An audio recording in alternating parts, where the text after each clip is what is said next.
welcome. I am so glad that you are here and that you are interested in learning some more photography prompts that are going to help turn up the creativity in your shots.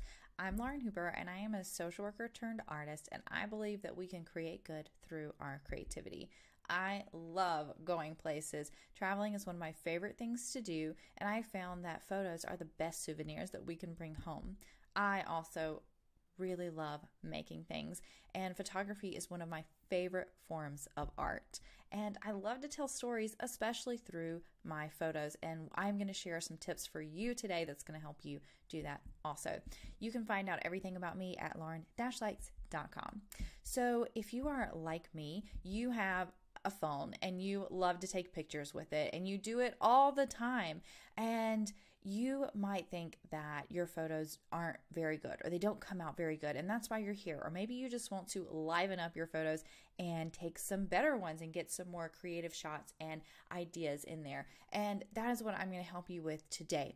But like you, I have this phone and they are so capable of so many things. And over 10 years ago, I got my first smartphone, and I was so excited to be able to take photos all the time and have them right there at my hand.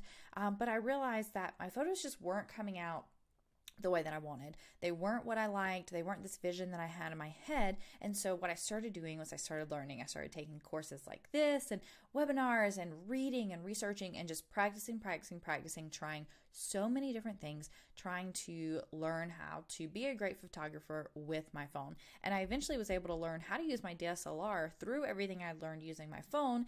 And next thing I knew, I was being flown to Bavaria to take magical fairy tale wedding photos for really cool couples.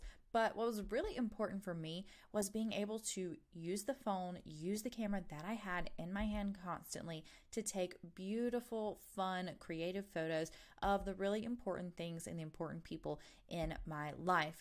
And I want that for you. And so today, let's talk about some new creative ways that are going to turn up the fun in your photos. So the first prompt I have for you is to fill the frame. So you're here because you're looking to add some more fun and creativity and inspiration and story to your photos. So what you want to do is look for more creative ways to tell your stories with your photos, and filling the frame is absolutely one of them. So I was at a pumpkin patch and all these pumpkins were in the bin and they just looked so cool. But if I had backed up a little bit, you would have seen like the cardboard box they were in, like some kid's jacket on the ground. But by zooming in, I created this never-ending illusion that there are just pumpkins filling the world in this shot, and it really puts you inside this moment.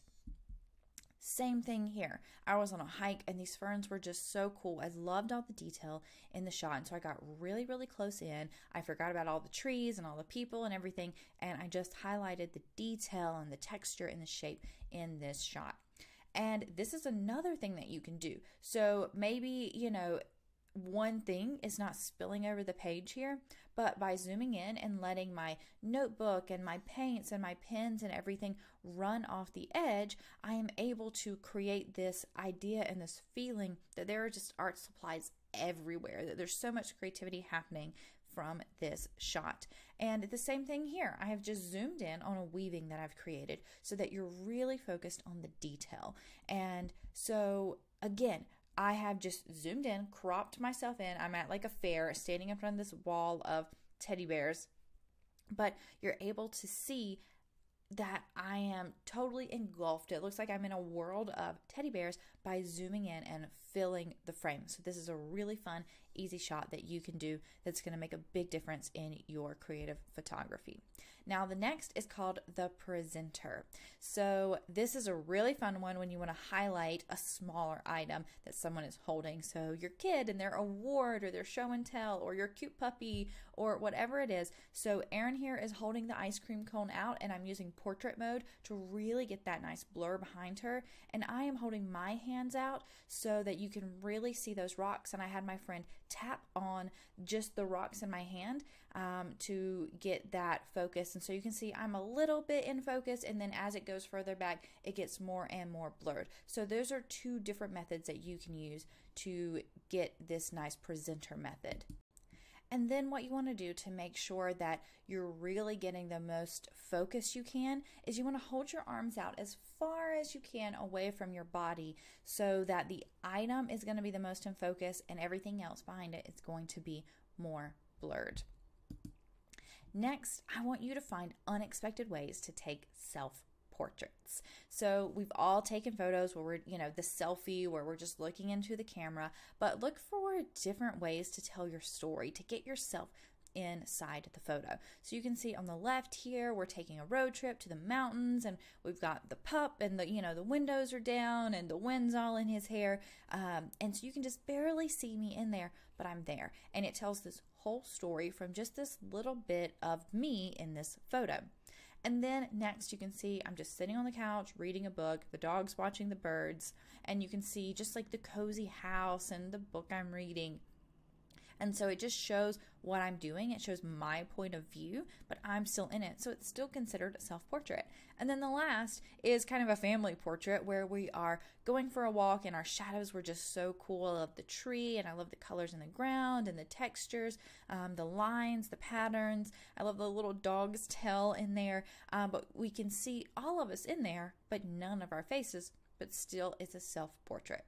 So look for ways that you can share more of yourself and get yourself in the photo without actually having to stand and look in the camera.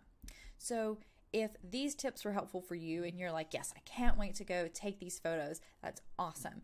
What you need to do is go out and practice, practice, practice. Keep growing, keep learning, and keep trying to take new creative photos.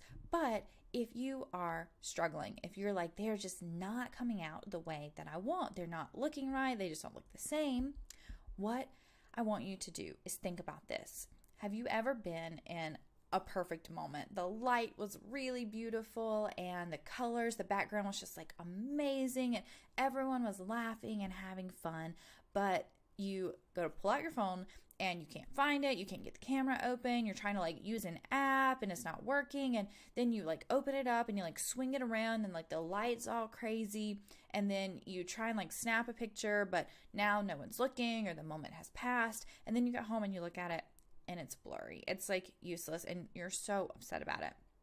But what if you see a perfect moment?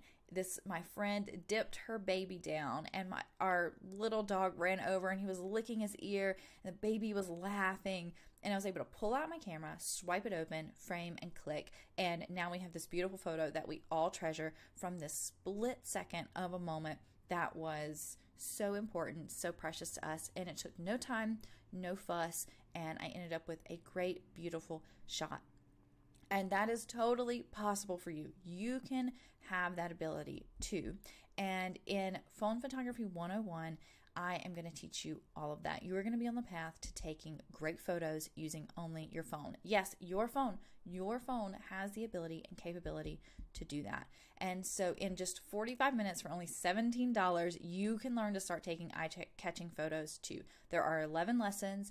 There are workbooks to help you track your learning. There is even a scavenger hunt at the end for you to go out and put everything you've learned into practice. You can do it obviously with your phone. It is super easy to use, and I'm going to teach you the 3 commandments of phone photography. We're going to set up your phone so that all of the best settings for taking the best photos are just set. You don't have to do anything. Every time you go to take a photo, it'll just be there. And I'm going to show you how to use the native features in your camera to take better photos. I'm going to share the composition rules that professional photographers use to help you take eye-catching photos, but I'm going to make it so easy for you and explain how it applies to your life and your camera. We're going to go over photo versus portrait mode and how to get that beautiful focus that we talked about. We're going to find great light. I'm going to share more photography angles and tips to help you tell your story and how to get great photos.